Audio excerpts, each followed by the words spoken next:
Dios les bendiga, bienvenido a la Biblia en un año, día número 191. Estamos en Primera de Crónicas y vamos a estar considerando los capítulos 25, 26 y 27.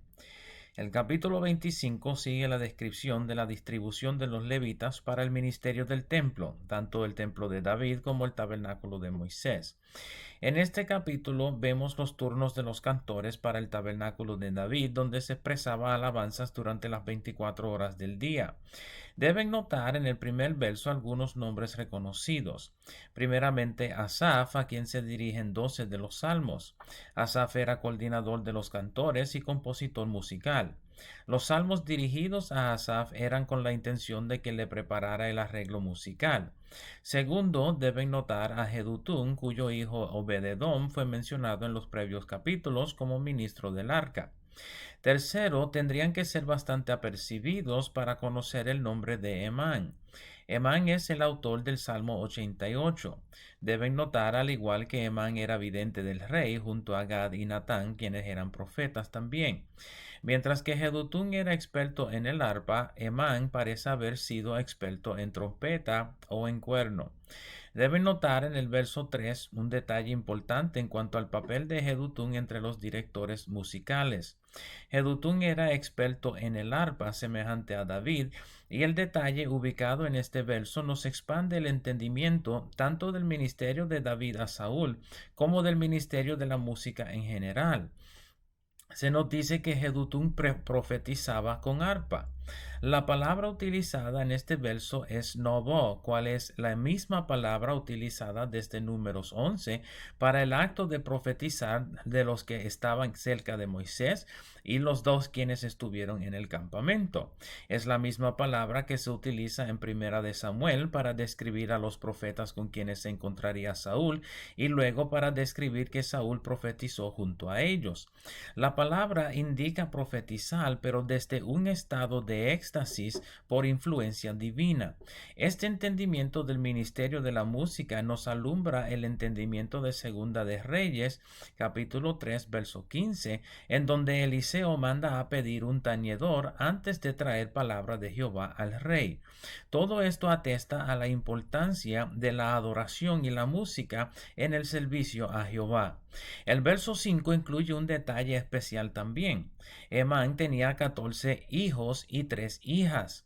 Este detalle no parece ser tan importante hasta que leemos el verso 6, cual parece indicar que todos los hijos de Emán, incluyendo sus 3 hijas explícitamente mencionadas en el previo verso, servían en la ministración musical en la casa de Jehová.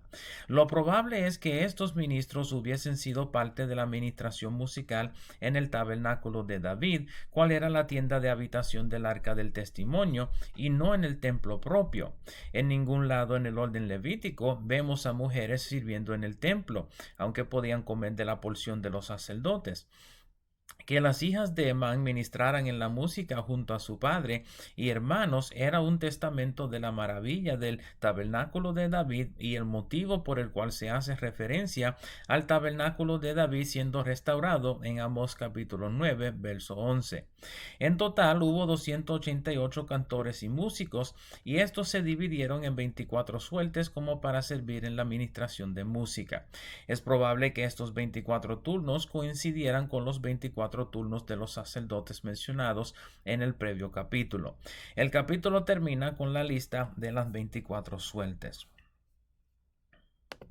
El capítulo 26 contiene la lista de los porteros y los oficiales de la casa de Jehová, en este caso el templo o el tabernáculo de David. Noten en el primer verso la mención de Asaf entre los hijos de Coré.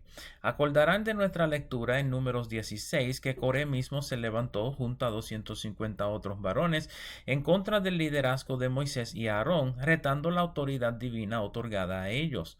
Su rebelión resultó en su muerte delante de Jehová, ofreciendo descendiendo fuego extraño, y que la tierra se abriera y se tragara las moradas de Coré y los hombres rebeldes.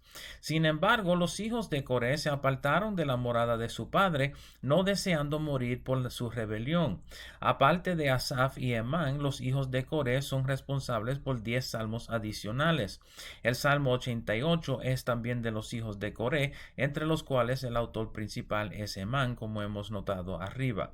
Los hijos de Meselemías ocupan los versos 2 y 3, y los hijos de Obededón, no el hijo de Jedutún, sino el que guardó el arca por 3 meses en su hogar, ocupan los versos 4 al 8. Finalmente, los hijos de Josa ocupan los versos 10 y 11.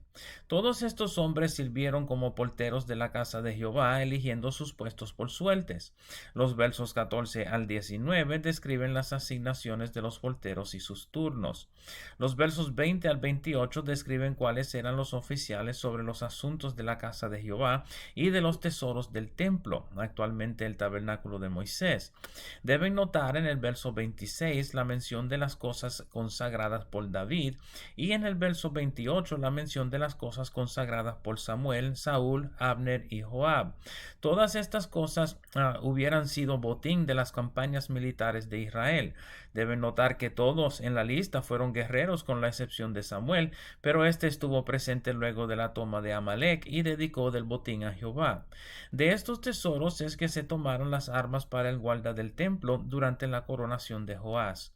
Deben notar en el verso 29 los gobernadores a cargos de asuntos exteriores, lo que sería el equivalente al Departamento de Estado de los Estados Unidos. En el verso 30 se mencionan gobernadores sobre los hebreos al otro lado del Jordán. Recuerden que Rubén y la media tribu de Manasés habitaban al otro lado del Jordán. Noten en el verso 31 que los hebronitas estuvieron al servicio de David durante todo su reinado, siendo contados durante el año 40 del reinado de David.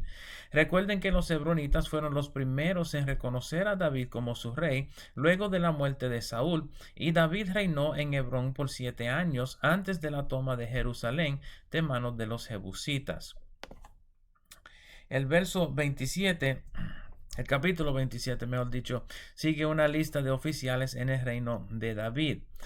Los primeros mencionados en este capítulo son los principales de la guarda y el ejército. Noten que cada división de la guarda se compone de 24,000 soldados. Hay una división por cada mes y la lista los define explícitamente por mes. Deben notar en el verso 5 la mención de Benaía, de quien hemos leído durante nuestra lectura de Samuel y Reyes. Benaía era uno de los 30 valientes de David y estuvo sobre los 30 como su capitán. En el verso 7 se nos menciona otro de los 30, Asael, hermano de Joab. Deben recordar que Asael murió persiguiendo a Abner, general del ejército de Saúl, y luego de su hijo Isboset. Aunque el verso 7 indica que el hijo de Asael tomó su lugar como jefe sobre la división de los 24,000 de la cuarta división, no se nos da detalles sobre la muerte de Asael en este reporte. Los versos 16 al 22 mencionan los jefes de las 12 tribus. Estos jefes son en ocasiones llamados los príncipes de las tribus. Su responsabilidad era mantener la relación entre sus respectivas tribus y el rey. Deben notar que Eliú, el hermano de David, es jefe de la tribu de Judá. Noten la referencia al censo en los versos 23 y 24, mencionando que no se pudo completar el censo por cuanto Jehová trajo castigo sobre Israel por las acciones de David en ordenar el censo a manos de Joab.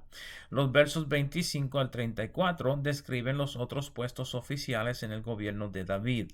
Deben notar la inclusión de los tesoreros, los labradores de las tierras, viñas y olivares, y los que cuidaban el ganado del rey. Noten en el verso 33 la mención de Ahitofel y Usaí. De nuevo, no se nos mencionan detalles sobre la relación de estos hombres a la historia de David, sino solamente sus títulos oficiales. Deben recordar que Ahitofel abandona a David para aliarse con su hijo Absalón en su rebelión contra David su padre. Husai quiso huir de la ciudad con David, pero David lo envió de regreso para perturbar el consejo de Ahitofel a Absalón y para informar a David sobre los asuntos de su hijo. Siendo que se hace mención del año 40 de David en el verso 31 del previo capítulo, es probable que el cronologista estuviera al tanto del suceso de eventos con estos hombres, pero que su escrito oficial no era el lugar indicado para relatar su historia. Estos han sido los capítulos 25, 26 y 27 de Primera de Crónicas. Espero el video les sea de provecho y nos veremos por esta parte otra vez mañana. Dios me los bendiga, Dios le guarde.